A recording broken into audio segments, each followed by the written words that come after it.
when a 35-year-old African president looked directly into the cameras and said, "We don't need you," to the most powerful institutions in West Africa, he didn't just reject foreign control.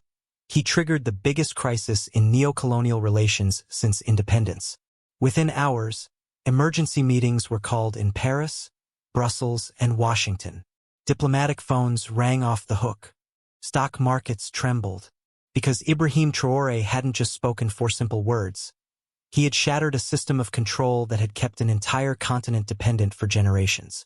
This wasn't diplomacy. This wasn't negotiation.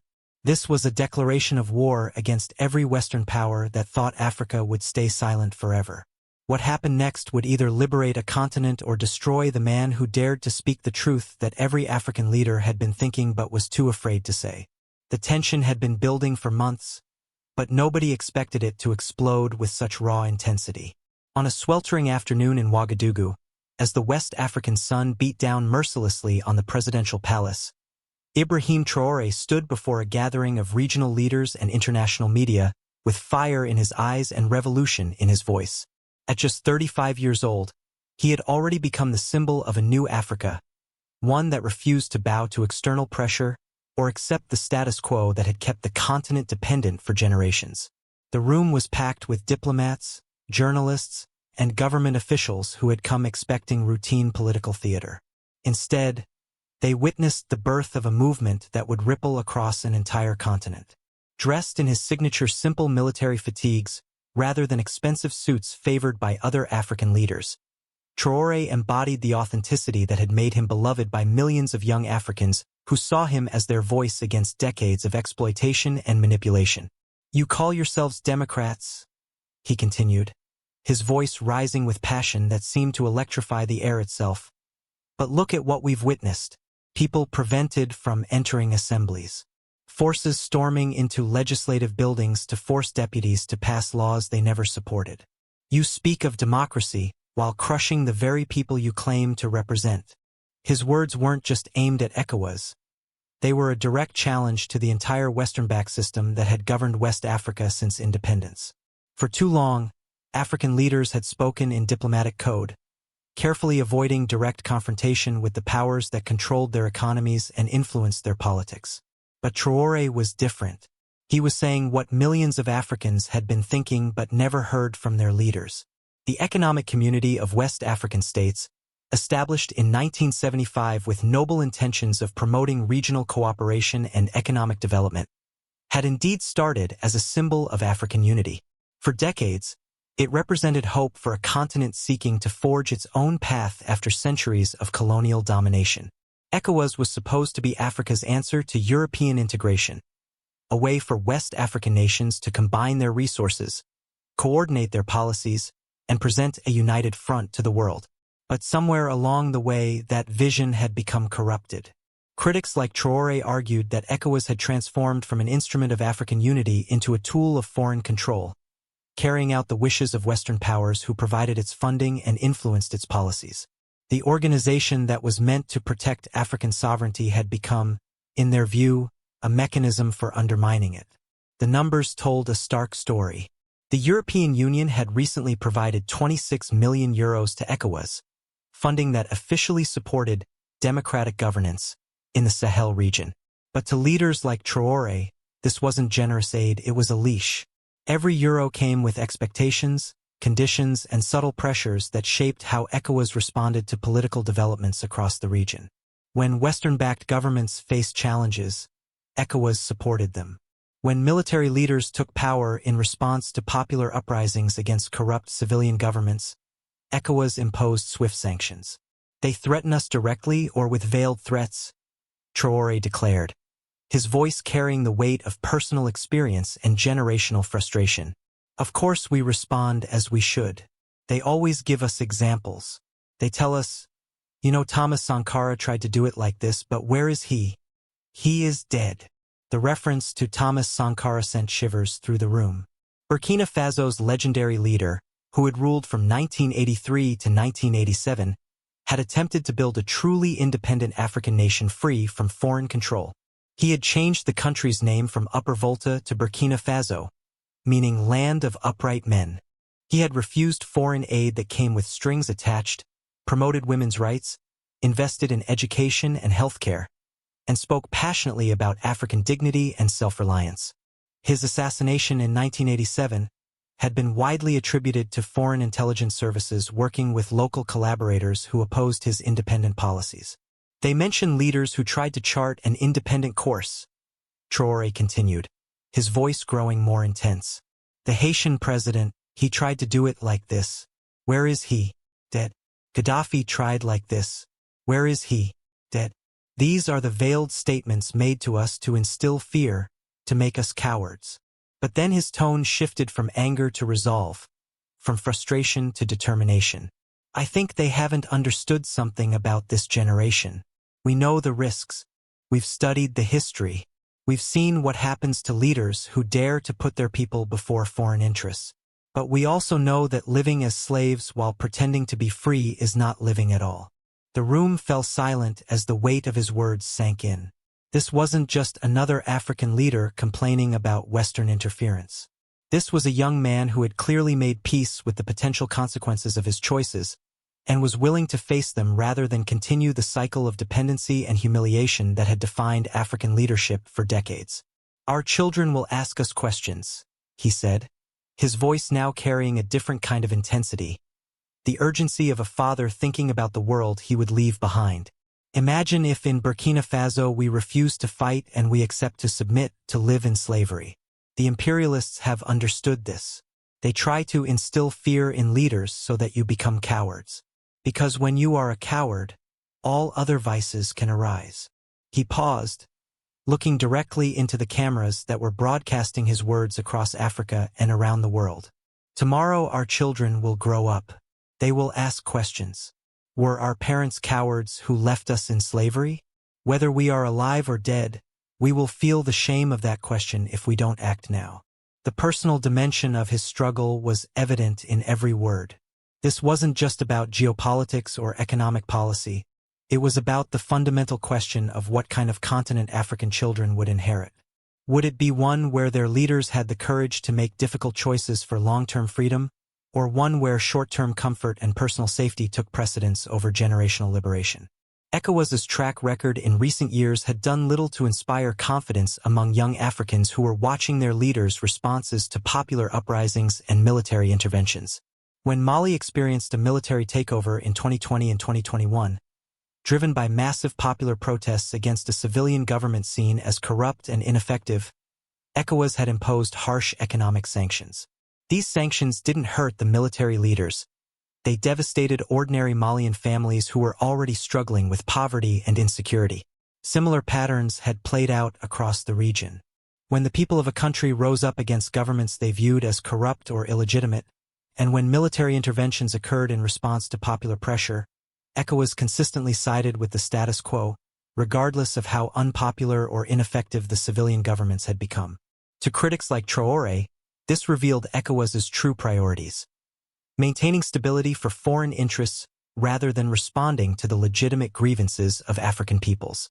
When we speak abroad, Traoré continued, when we have the opportunity to be in certain international forums, we often make statements calling on African heads of state to wake up, to take care of our youth.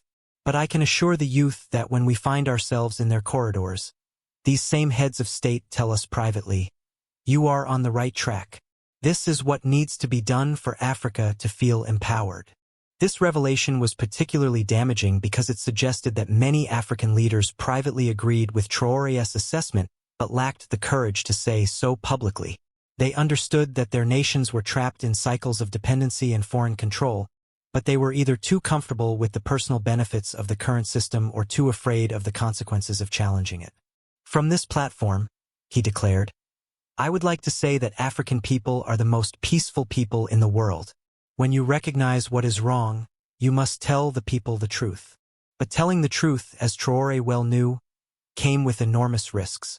Burkina Faso was facing multiple crises that made his defiant stance particularly dangerous. The country was battling violent extremist groups affiliated with Al-Qaeda and ISIS, which had killed thousands of people and displaced over 2 million others. Only about 60% of the country remained under effective government control, with large areas in the north and east dominated by armed groups that imposed their own brutal versions of law and order.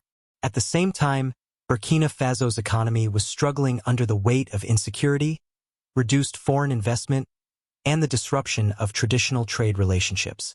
The country's rejection of French military assistance and its growing tensions with Western partners had led to reduced aid and investment, creating additional economic pressures on an already strained system. To start truly working for the independence of our states and our emancipation, Traoré acknowledged, and I believe it is possible. If we remain in this posture of fear, we will be cowards. Some leaders apologize, saying they have been compromised, they have ill-gotten gains, they have been constrained by many things, and they ask for forgiveness to return to the right path. He paused, his voice taking on a tone of both understanding and challenge. We ask them questions about why they don't do as we do, why they don't support us. Some tell us they are entangled. Some tell us they cannot. Dear elders, African heads of state, the time for excuses has passed. But Traoré's vision extended far beyond simply rejecting Western influence. He understood that criticism without alternatives was merely complaint, not leadership. His administration had been working to forge new partnerships and create alternative structures that could replace the systems they were rejecting. The most significant of these initiatives was the Alliance of Sahel States, a confederation between Burkina Faso, Mali, and Niger that represented a fundamental reimagining of regional cooperation. Unlike ECOWAS, which critics argued was shaped by external influences and priorities, the AES was designed from the ground up to serve the specific needs and interests of Sahel nations facing similar challenges. The first tangible symbol of this new cooperation was the AES passport, which allowed free movement between the three countries and represented a practical step toward regional integration on African terms. While the passport still faced implementation challenges, including issues with customs procedures and bureaucratic coordination, it symbolized a different approach to African unity, one based on shared sovereignty rather than external oversight. This confederation, Traoré explained to his audience, is built around principles of mutual respect and shared resources. It aims to establish economic independence and coordinated defense against the challenges we all face. The defense cooperation aspect was particularly crucial given the security challenges facing all three countries. Rather than relying on foreign military interventions that often came with political strings attached, the AES countries were working to develop coordinated responses to extremist threats using their own resources and strategies. This approach was controversial, particularly among Western partners who argued that local forces lacked the training and equipment needed to effectively combat well-armed terrorist groups. But for Traoré, the question wasn't whether local forces could immediately match the capabilities of Western militaries. The question was whether African nations would ever develop those capabilities if they remained perpetually dependent on foreign assistance. "We will build our sovereignty ourselves," he declared. "No one can give you independence. You must take it and defend it." This philosophy extended to economic partnerships as well. Traoré's administration had been actively courting investment and cooperation from non-Western partners, particularly Russia and China. These relationships offered alternatives to traditional French and European partnerships that many Africans viewed as neocolonial in nature. While critics argued that replacing Western dependency with Russian or Chinese dependency simply changed the identity of the dominant partner without fundamentally altering the relationship, Traoré supporters saw important differences. China and Russia, they argued, were more willing to engage in partnerships based on mutual benefit rather than conditional aid. They were less likely to interfere in domestic political arrangements and more focused on economic and strategic cooperation. "It's about reclaiming the right to choose," Traoré explained. "For too long, our partnerships have been determined by historical accidents of colonization rather than our current interests and needs. We should be able to work with whoever offers the best terms and respects our sovereignty." The broader implications of Traoré's stance extended far beyond Burkina Faso's borders. Across Africa, young people were watching with intense interest as he articulated frustrations and aspirations that resonated with their own experiences. In Nigeria, Ghana, Senegal, and other West African countries, youth movements were beginning to echo his calls for authentic independence and African-led solutions to African problems. Social media platforms buzzed with discussions of Traoré's speeches, often contrasting his bold rhetoric with what many young Africans saw as the timid, compromised positions of their own leaders. Hashtags like #African Sovereignty and #NewAfrica began trending as his words spread across the continent, inspiring debates about what genuine independence might look like in the 21st century. But the response from established institutions was swift and often hostile. ECOWAS officials condemned his statements as divisive and unhelpful to regional stability. Western diplomatic sources spoke anonymously about concerns regarding democratic backsliding and authoritarian tendencies in the Sahel region. Some international media outlets portrayed him as another African strongman using anti-Western rhetoric to justify authoritarian rule. These criticisms revealed the fundamental tension at the heart of contemporary African politics. How could young African leaders pursue genuinely independent policies while maintaining the international relationships and support systems that their countries needed for development and security? Was it possible to chart a middle course between complete dependency and total isolation? For Traoré, these questions missed the essential point. The choice isn't between dependency and isolation, he argued. The choice is between dignity and humiliation. We can engage with the world as equals, or we can continue to accept the role of junior partners in relationships that prioritize everyone's interests except our own. As his words continued to reverberate across the continent and beyond, it became clear that Ibrahim Traoré had articulated something that went far deeper than policy disagreements or diplomatic tensions. He had given voice to a generational shift in African consciousness, a movement of young leaders and citizens who were no longer willing to accept the limitations and compromises that had defined the post-independence era. Traoré's rejection of ECOWAS is more than a refusal of foreign influence, observers noted. It's a declaration of independence for a continent longing to reclaim its future. His defiance speaks to a broader movement, one where sovereignty isn't just political rhetoric, but a lived reality. The story of this transformation was far from over. As Burkina Faso continued to face security challenges, economic pressures, and international isolation, the ultimate test of Traoré's vision would be whether it could deliver practical improvements in the lives of ordinary citizens. Could a small, landlocked country in the heart of Africa really chart an independent course in an interconnected world? Could other African nations follow his example without facing overwhelming pressure from the international community? But regardless of the final outcomes, one thing was certain. Ibrahim Traoré had changed the conversation about African sovereignty and independence in fundamental ways.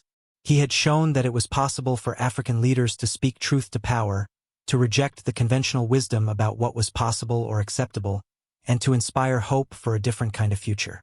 In Burkina Faso's struggle against insurgency and external pressures, he concluded, "Our vision reminds us that true liberation requires sacrifice and resilience. The question now is not whether change is coming to Africa. It's whether that change will be led by Africans themselves or imposed by others who claim to know what's best for us." As the cameras stopped rolling and the diplomats filed out of the room, the reverberations of his words continued to spread across social media, news outlets, and informal networks throughout Africa and beyond.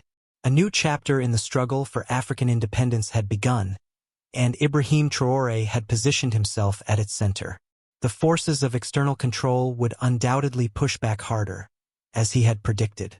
But he had also demonstrated that a new generation of African leaders was emerging, one that was willing to face those pressures rather than continue living what they saw as a comfortable lie about independence and sovereignty. The impact was undeniable, and the story was far from over.